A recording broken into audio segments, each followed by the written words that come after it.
Hey guys, let's get more news about Dallas, but first, don't forget to subscribe to the channel and leave a like. Cowboys announce key move with Micah Parsons. The Dallas Cowboys are making a subtle but notable change heading into the season involving Micah Parsons.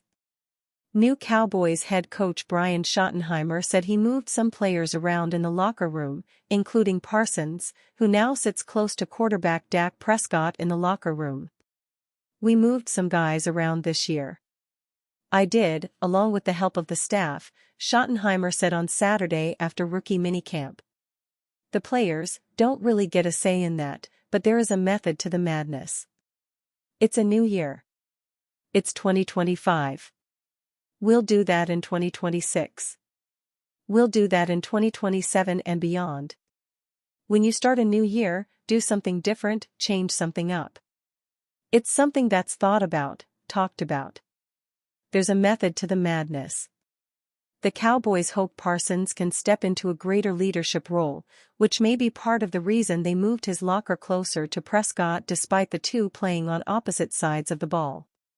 Parsons is on the brink of signing a historic contract extension that's expected to make him the highest-paid non-quarterback in NFL history. He reported for the start of voluntary off-season workouts, something owner Jerry Jones viewed as an encouraging sign with extension talks ongoing. The assumption here is that we're going to get something done, and so he knows or should know how important his work is around here and how important his being around here working is to leadership, Jerry Jones said in April. It's a big deal. It's the main reason why I've kind of taken some of the attitude I've taken about this thing. Micah just has to be elevated in his leadership and will be, or it will be a downer when he gets his anticipated contract. It will be a downer if he does not elevate leadership. After a coaching search, the Cowboys felt the best candidate was already in-house in Schottenheimer. Despite decades of experience as an assistant, it's his first head coaching gig. Schottenheimer has spent the past 3 seasons in Dallas, including the last 2 as offensive coordinator. Despite his elevated role, he's not planning to overhaul his approach, instead opting for continuity as he transitions into the top job. I think I've always been someone that believes in connection, getting to know these guys. I've always been someone that's able to be demanding, and I'm pretty good at disciplining guys. So, not really, change anything, Schottenheimer said. I promised myself when I got this opportunity that I wouldn't change. Because I think I've seen too many people change. The guys I've seen change, I'm not going to name them, they weren't very successful. And I plan on being really successful. I'm going to be me. I'm not going to change that for anybody. Schottenheimer and the Cowboys kicked off rookie minicamp on Friday and it runs through Monday. Number 1 goal for Brian Schottenheimer is clear as team passes on WR in draft.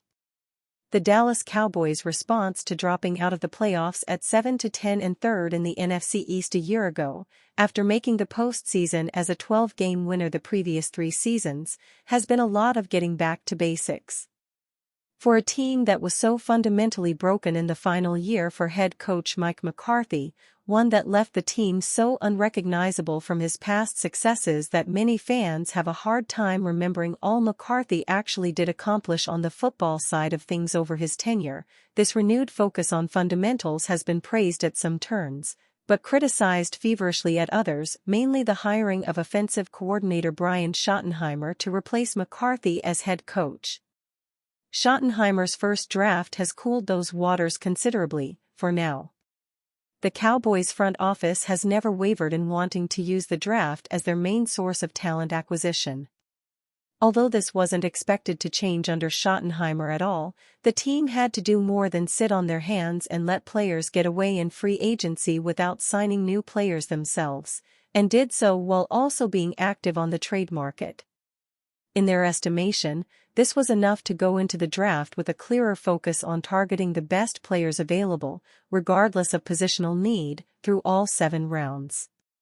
The Cowboys still showed preferences for the things their new head coach is seeking, like improved line of scrimmage play by spending the 12th overall pick on guard Tyler Booker and 44 RD pick in the 2nd round on defensive end Donovan Ezeruaku.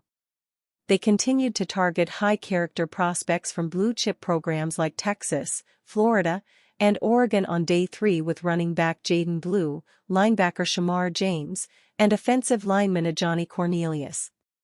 This full commitment from picks 12 through 247 to create a deeper roster and strengthen positions with existing star power is what's earned the Cowboys strong grades for their draft as of now, but the obvious position of need this strategy left unaddressed is guaranteed to remain a talking point from now all the way to Schottenheimer's regular season debut in September, and likely beyond.